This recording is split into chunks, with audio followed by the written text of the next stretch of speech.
కదా పనసకాయ అయితే ఎండబెడుతున్నానని. దాంతోపాటు ఇప్పుడు మామిడికాయ కూడా ఎండబెట్టాను అనమాట.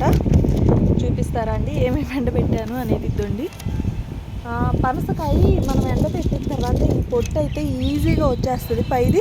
అదైతే తీసేసాను. గాలి అయితే బాగా ఎక్కువగా ఉంది. ఇదిగోండి తీసేసినవి ఇలాగ వస్తాయి. ఇవి మనం కొంచెం సేపు నానబెట్టేసుకొని యూజ్ చేసుకోవచ్చు. ఇంకా మన పనసకాయ బాగా ఎండలేదని చెప్పి ఇలాగైతే ఎండబెట్టాను. ఇంకొక రోజు ఎండాల్సి వస్తుంది.